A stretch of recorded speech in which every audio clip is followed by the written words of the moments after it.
പല ആളുകൾ നമ്മളോട് ചോദിക്കാറുണ്ട്, പഴയ ഇൻ്റർലോക്ക്, അതായത് കുറച്ച് വർഷങ്ങൾ ഉപയോഗിച്ച ഇൻ്റർലോക്ക് വീണ്ടും പോളിഷ് അടിക്കാൻ പറ്റുമോ, പോളിഷ് ചെയ്തിട്ട് ഒരു കളർ ചേഞ്ച് ചെയ്യാൻ പറ്റുമോ എന്നൊക്കെ ചോദിച്ചിട്ട് നമുക്ക് കസ്റ്റമർ കുറേ മെസ്സേജ് ചെയ്യാറുണ്ട്. ഇപ്പോൾ ഈ ഒരു സൈറ്റിൽ തന്നെ നമുക്ക് എന്ത് ചെയ്യാനുണ്ട്, ഈ ഒരു ഇൻ്റർലോക്ക് നമുക്ക് ആദ്യം വാഷ് ചെയ്യണം. അതായത് കൂടുതൽ ചളിയോ മറ്റോ ഒക്കെ ഈ ഇൻ്റർലോക്കിൽ ഉണ്ട് എന്നുണ്ടെങ്കിൽ എന്ത് ചെയ്യണം, അത് ആദ്യം റിമൂവ് ചെയ്യണം. അതിന് വേണ്ടിയിട്ട് നമ്മൾ എന്ത് ചെയ്യാം, പ്രഷർ ഇത് വെച്ചിട്ട് മോട്ടർ വെച്ചിട്ട് അത് വാഷ് ചെയ്യണം. ഇപ്പോൾ ഈ ഒരു സൈറ്റിൽ നിന്ന് തന്നെ ഏകദേശം ഇവിടെ നിന്ന് സ്റ്റാർട്ട് ചെയ്താൽ ആ ഒരു എൻഡ് വരെ ഏകദേശം ഒരു 1500 സ്ക്വയർ ഫീറ്റ് ഉണ്ട്. അപ്പോൾ നമ്മൾ എന്ത് ചെയ്തെന്ന് വെച്ചാൽ പ്രഷർ മോട്ടർ, അതേപോലെ തന്നെ അതിന് വെള്ളം സംഭവങ്ങളൊക്കെ. ഇപ്പോൾ ഈ ഒരു ഇൻ്റർലോക്ക് തന്നെ ഏകദേശം ഒരു 16 വർഷം പഴക്കമുള്ള ഇൻ്റർലോക്കാണ്. ഈ ഇൻ്റർലോക്ക് നമ്മളെ വീടിൻ്റെ മുറ്റത്താണ് ഉണ്ടായിരുന്നു.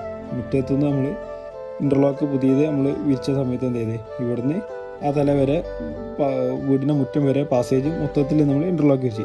ഇനി ഇവിടുന്ന് ആ ഒരു ലാസ്റ്റ് വരെ എന്ത് ചെയ്യണം, ഫുള്ളായിട്ട് നമ്മൾ വാഷ് ചെയ്യണം. വാഷിങ് സ്റ്റാർട്ട് ചെയ്തിട്ടുണ്ട്.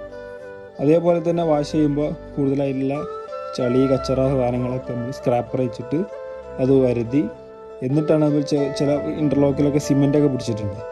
അപ്പോൾ അതൊക്കെ നമ്മൾ എന്ത് ചെയ്ത് ഫുള്ളായിട്ട് വരുതി ക്ലീൻ ചെയ്തതിന് ശേഷമാണ് നമ്മൾ പോളിഷ് അടിക്കുന്നത്. പോളിഷ് അടിക്കുകയാണെന്നുണ്ടെങ്കിൽ നല്ല വെയിൽ വേണം.